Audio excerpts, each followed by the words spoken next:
Si tu penses que la salade légale, c'est issu de variétés OGM ou alors que le taux de TH a été rabaissé artificiellement avec des produits chimiques, je te préviens tout de suite, t'as tout faux et je vais t'expliquer l'histoire de la sélection de cette plante magique. Tu pensais que le cébedo c'était une invention moderne? Détrompe-toi, l'histoire des variétés cébedo est bien plus ancienne et bien plus folle que tu ne le crois.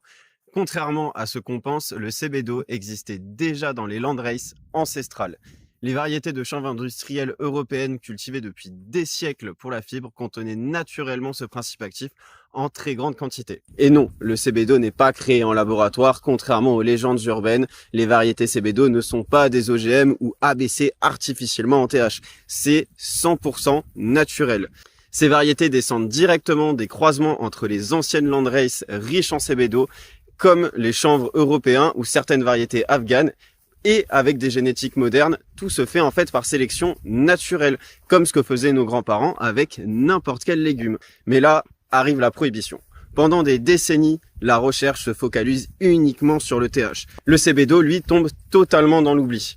Et les breeders underground ne s'intéressent qu'à une seule chose, faire monter les taux de TH toujours plus haut. En fait, le réveil, il arrive dans les années 2000, et ce, grâce aux patients. Des familles d'enfants épileptiques découvrent par hasard que certaines variétés riches en cébedo stoppent les crises. L'affaire Charlotte Webbs, en 2013, elle a fait le tour du monde. Une petite fille de 5 ans qui voit ses crises d'épilepsie passer de 300 par semaine à seulement 2 à 3 par mois. Et tout ça, en fait, grâce à une variété riche en cébedo qui a été créée spécialement pour elle. C'est une vraie révolution. Les breeders se ruent vers des vieilles landraces pour créer de nouvelles variétés qui vont avoir des super profils aromatiques et avec un fort taux de cébedo à l'intérieur. On recroise les ACDC, les Canatonic, les Harlequin. La course commence pour créer des variétés avec des ratios cébedo-TH équilibrés. On commence par du 1.1, 2.1, 1.10 jusqu'à des variétés qui montent maintenant jusqu'à 20% tout en restant dans des taux légaux. Aujourd'hui, on maîtrise ce processus parfaitement. Des variétés comme notre Original Zombie Kush ou de la OG Kush allient plaisir gustatif et les bienfaits du cébedo tout en restant légal. Côté légal, en 2018, l'Europe a autorisé les variétés en dessous de 0,3 TH. En 2021, la France suit le mouvement.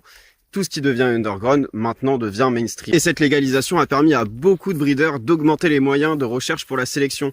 Et oui, avant les variétés cébedo étaient très marginales et peu commercialisé.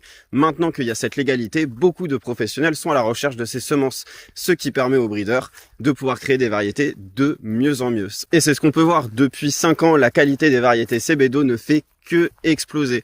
Dans la prochaine partie d'ailleurs, on va voir comment cultiver cette plante de A à Z, de la graine jusqu'au produit fini.